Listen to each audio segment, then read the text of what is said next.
Yo, what up, y'all? This is your boy Cherry Streets, man. I want to talk to you guys about Arrow tonight, but before I get into that, make sure you guys hit that like button, hit that subscribe button. Also, feel free to subscribe and feel free and subscribe to my boys, Millaboy Gaming and Heemz Gaming from Gaming and Livestreaming. I'm sorry about that. They do some pretty dope stuff. Okay, but tonight on Arrow Season 7, Episode 17, Inheritance, we learned a lot about inheritance. We learned a bit of a flashback of how Emiko grew up, Emiko grew up, and things of that nature. Obviously, she was pretty much like a beggar for the most part, lifting people's watches, anything that she could. Now, she was a messenger girl, to deliver packages to Dante, and upon doing that and so forth, she meets Dante, she lifts his watch, and he really threatens her. He says, look, if you try to steal from me ever again, I'll slit your damn throat. But before saying that, he says, look, she's like, hey, how'd you do that thing with the knife? And he's like, look, I can teach you if you want me to.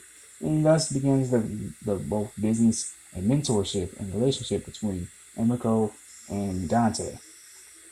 I mean, she's literally an 11-year-old girl, but that's literally how long that she's known him. Mind you, Emiko unfortunately is playing this game of I need a family, like I really want to get away from this guy. Playing the damsel of distress act. Very classic and very cunningly.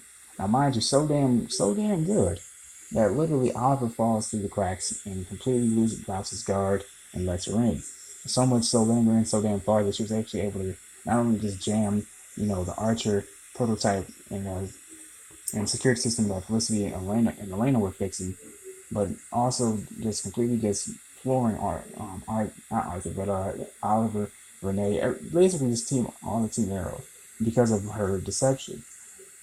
Now they were on the last mission, to take down all the medical drones with all this neurotoxic gas.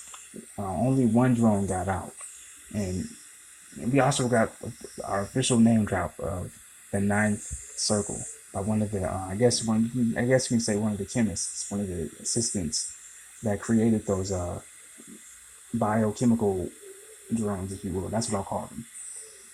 Before she dies, she drops the Ninth Circle. Who is responsible? Now, mind you, Team Laurel backed Emiko up.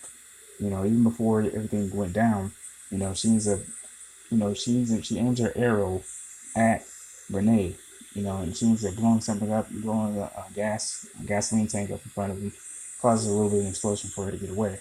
Now, before all this, at the arrow at Overwatch, Oliver and Emiko, engage in fisticuffs. They go hand to hand with each other, and that's when we learned that, like I said, Emiko was playing the damsel of distress part, playing them all along this whole time. She didn't need any help. She didn't need any family. This is what Emiko.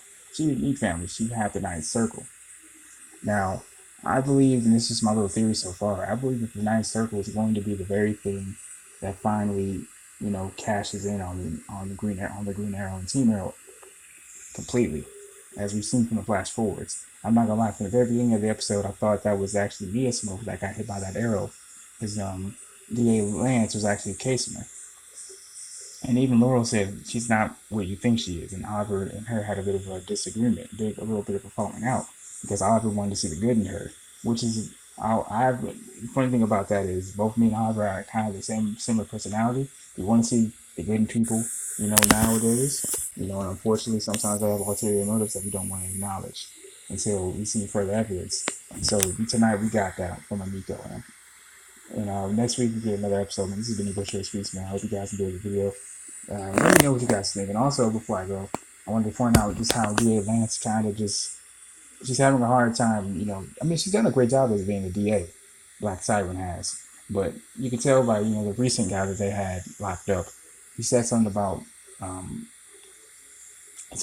quitting, and she fucking snapped and she killed the guy. And so her and Dinah still have that rift between the two of them, because as Dinah pointed out, the way that you looked at that guy is the same look that you had when you killed my boyfriend Vince. If you guys don't know who Vincent is, if you don't remember who he is, Vigilante. That was Dinah's love interest, and Black Siren killed her. Even Laurel said, look, I'm trying my best, working my ass off not to be Black Siren anymore, but you keep bringing that shit up, and this, that, and the third. So we'll see what happens, man. This has been your boy Cherry Speaks, man. Peace and love. And also be on the lookout. And like I said, I might be doing DC Legends tomorrow. I'm not sure yet. I might just do the first episode, see how it goes, and after that, we'll see what happens. Peace and love.